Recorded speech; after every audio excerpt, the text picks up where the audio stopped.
മഴതോരും മുംബൈയുടെ പുതുപുത്തൻ എപ്പിസോഡിലേക്ക് എല്ലാവർക്കും സ്വാഗതം.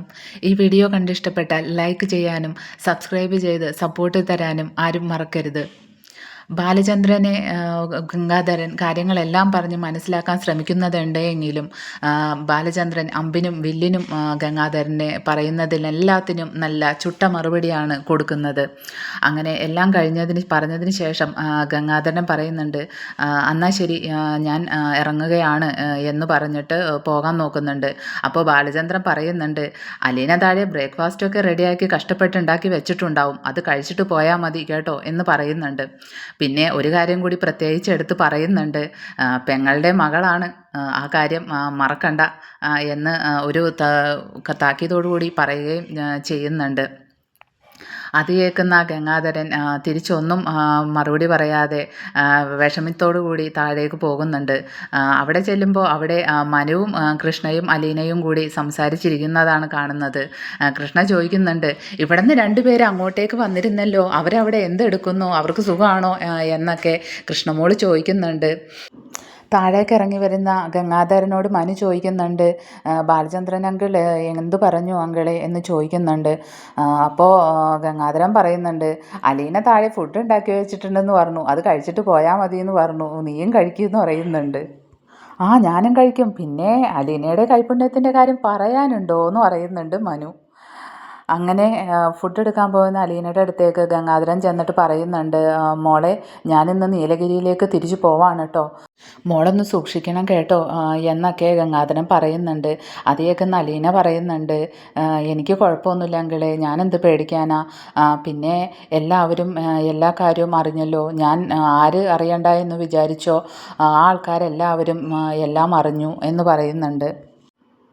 അങ്ങനെ ഫുഡൊക്കെ കഴിച്ചതിന് ശേഷം ഗംഗാധരൻ കൃഷ്ണമോളോട് പറയുന്നുണ്ട്, അലീനയെ നന്നായിട്ട് നോക്കിക്കൊള്ളണം, എന്ത് വിഷമോ കാര്യങ്ങളോ എന്തുണ്ടെങ്കിലും എന്നെ വിളിക്കാൻ മറക്കരുത് എന്നെല്ലാം എല്ലാവരെയും കാര്യങ്ങളും പറഞ്ഞ് ഏൽപ്പിച്ചിട്ട് മനുവിനെ കൂട്ടാതെയാണ് ഗംഗാധരൻ തിരിച്ചു പോകുന്നത്. അങ്ങനെ ഗംഗാധരൻ പോയി കഴിഞ്ഞതിന് ശേഷം കൃഷ്ണമോള് പറയുന്നുണ്ട്, ദാ കേട്ടല്ലോ പറഞ്ഞത്, എന്ത് പ്രശ്നമുണ്ടെങ്കിലും എന്നോട് പറഞ്ഞാൽ മതി കേട്ടോ എന്ന് അലീനയോട് പറയുന്നുണ്ട്. അലീന ചോദിക്കുന്നുണ്ട്, എനിക്കെന്ത് പ്രശ്നം വരാനാ, ഇവിടെ ഞാൻ കാരണം ഉണ്ടാകുന്ന പ്രശ്നങ്ങളല്ലേ ഉള്ളൂ, അതിൻ്റെ ഒരു വിഷമം മാത്രമേ എനിക്കുള്ളൂ, എല്ലാം പഴയ പോലെ തന്നെ ഈ കുടുംബം സന്തോഷപരമായിട്ടും സമാധാനപരമായിട്ടും പോകുന്നത് കണ്ടാൽ മതി എന്നെല്ലാം അലീന പറയുന്നുണ്ട്. അപ്പോൾ മനു പറയുന്നുണ്ട്, ഇവിടെ ഇനി എന്ത് പ്രശ്നം വരാനാ, ഇനിയിപ്പോൾ ഇതവിടെ ആകെ ഒരു കാര്യമേ നടക്കാനുള്ളൂ, അതൊരു വലിയ ഭൂകമ്പമാണ്, താൻ ആരാണെന്ന് ഉള്ള കാര്യം വൈജയന്തി അറിയണം എന്ന് പറയുന്നുണ്ട്.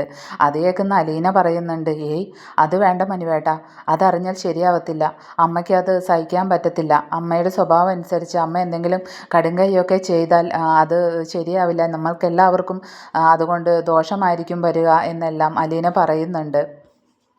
അത് കേൾക്കുമ്പോൾ മനു ചോദിക്കുന്നുണ്ട്, അപ്പോൾ അമ്മയ്ക്ക് സങ്കടം വന്നാൽ തനിക്ക് വിഷമാവുമല്ലേ, നമ്മളുടെ പ്രയാസങ്ങളൊക്കെ താൻ മൈൻഡ് ചെയ്യാത്തതുള്ളൂലേ എന്ന് ചോദിക്കുന്നുണ്ട്. നമ്മളെയാണ് പറ്റിക്കുന്നത് എന്ന് പറയുന്നുണ്ട്. അപ്പോൾ അലീന ചോദിക്കുന്നുണ്ട്, ഞാൻ ആരെയാണ് പറ്റിച്ചത് മനുവേട്ട, ഞാൻ ആരെയും പറ്റിച്ചില്ലല്ലോ എന്ന് ചോദിക്കുന്നുണ്ട്. അപ്പോൾ മനു പറയുന്നുണ്ട്, ഇല്ലേ പറ്റിച്ചില്ലേ, അപ്പോൾ പിന്നെ താൻ എന്നെ പറ്റിച്ചതോ, താൻ ആരാണെന്നുള്ള കാര്യം താൻ ഇവിടെ വന്നപ്പോൾ എന്നോട് പറഞ്ഞോ, ഇല്ലാലോ എന്നെല്ലാം ചോദിക്കുന്നുണ്ട് മനു.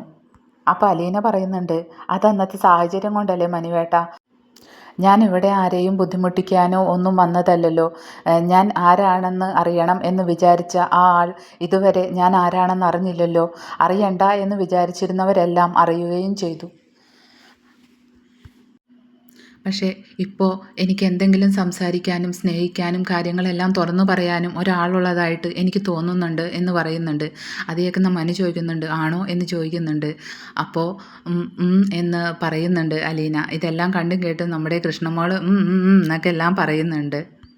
ഈ സമയത്താണ് ബാലചന്ദ്രൻ എവിടെയോ പോവാൻ റെഡിയായിട്ട് താഴേക്ക് വന്നിട്ട് ഞാനിപ്പോൾ വരാം എന്ന് പറയുന്നുണ്ട്. മനു കഴിച്ചില്ലേ എന്നെല്ലാം ചോദിക്കുന്നുണ്ട്. അപ്പോൾ അലീന ചോദിക്കുന്നുണ്ട്, അച്ഛൻ എവിടെ പോവാ, കഴിക്കുന്നില്ലേ എന്ന് ചോദിക്കുന്നുണ്ട്. ഞാൻ കഴിച്ചോളാം എന്നും പറഞ്ഞിട്ട് ബാലചന്ദ്രൻ പോകുന്നുണ്ട്. ബാലചന്ദ്രൻ പോകുന്നത് വേറെ എവിടേക്കുമല്ല, ഹോസ്പിറ്റലിലേക്കാണ് പോകുന്നത്. ഈ സമയത്ത് ഗംഗാധരൻ വൈജയുടെ വിശേഷങ്ങളും വൈജയുടെ ഇപ്പോഴത്തെ ആരോഗ്യസ്ഥിതിയും എല്ലാം അറിയുവാനും കാണുവാനും വേണ്ടിയിട്ട് ഹോസ്പിറ്റലിൽ എത്തിയിരിക്കുകയാണ്. വൈജയുടെ വിവരങ്ങളെല്ലാം ഡോക്ടറെ വിളിച്ച് അന്വേഷിക്കുകയും ഡോക്ടറോട് ചോദിക്കുകയും വൈജയെ കണ്ട് സംസാരിക്കുകയും ഒക്കെ ചെയ്യുന്നുണ്ട് ഗംഗാധരൻ. വൈജയോട് പറയുന്നുണ്ട്, നിൻ്റെ പഴയകാല ചരിത്രങ്ങൾ എല്ലാം നീ മറന്നുകൊണ്ട് ബാലചന്ദ്രനോട് തല്ലുപിടിക്കാനൊന്നും പോകരുത്. വളരെ ക്ഷമയോട് തന്നെ കാര്യങ്ങൾ എല്ലാം ഇനിയും മുന്നോട്ട് നീങ്ങണം. നമ്മുടെ ഭാഗത്തു നിന്നുള്ള തെറ്റ് എന്താണെന്നും നീ ചെയ്ത തെറ്റെന്താണെന്നും എല്ലാം മനസ്സിലാക്കിയിട്ട് വേണം നീ ബാലചന്ദ്രനോടൊരു യുദ്ധത്തിന് പോകാൻ എന്നെല്ലാം ഗംഗാധരൻ വൈജയോട് പറഞ്ഞ് കൊടുക്കുന്നുണ്ട്. പക്ഷേ വൈജയാണെങ്കിലോ തൻ്റെ രണ്ട് ഉണ്ടക്കണ്ണുകളും അങ്ങോട്ടും ഇങ്ങോട്ടും എല്ലാം തിരിച്ചിട്ട് ഇതെല്ലാം വെറുതെ കേട്ടുകൊണ്ട് കിടക്കുകയാണ് ചെയ്യുന്നത്.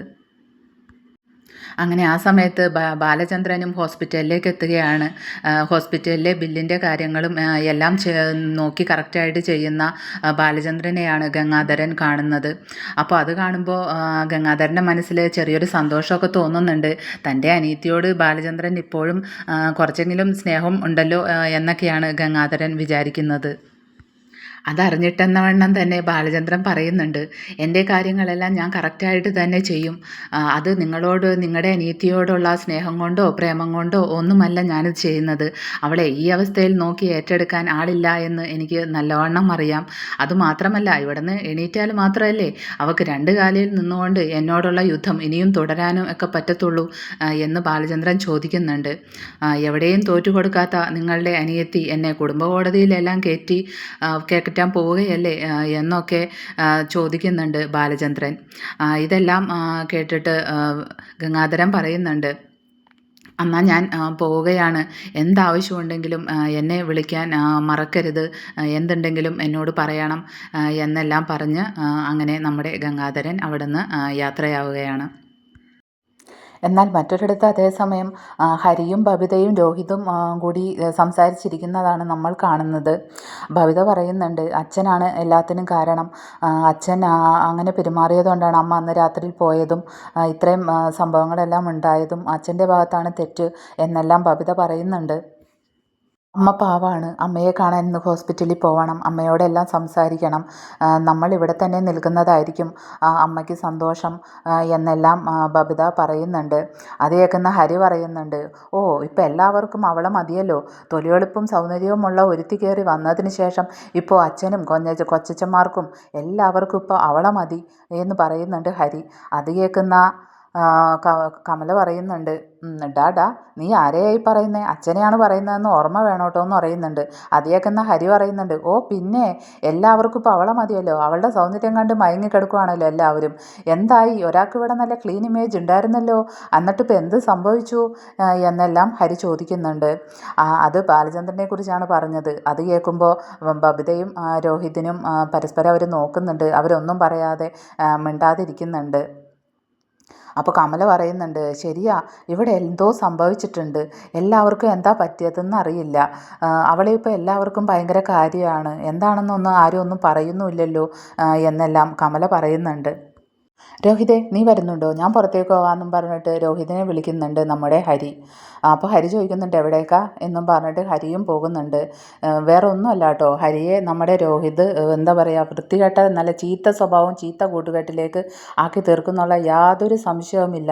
ആ ചെക്കൻ ഇങ്ങനെ ഹരിയുടെ കൂടെ പോയി കഴിഞ്ഞാൽ രോഹിതിൻ്റെ കാര്യം എന്തായാലും ഏകദേശം തീരുമാനമാവും. അപ്പോൾ ഇന്നത്തെ എപ്പിസോഡ് ഇത്രയേ ഉള്ളൂ. വീഡിയോ ഇഷ്ടപ്പെട്ടാൽ എല്ലാവരും ലൈക്കും സബ്സ്ക്രൈബും ചെയ്ത് സപ്പോർട്ട് ചെയ്യണേ. അപ്പോൾ നാളത്തെ വിശേഷങ്ങളായിട്ട് ഇനി അടുത്ത വീഡിയോയിൽ വരാം. അപ്പോൾ ഓക്കെ, ബൈ.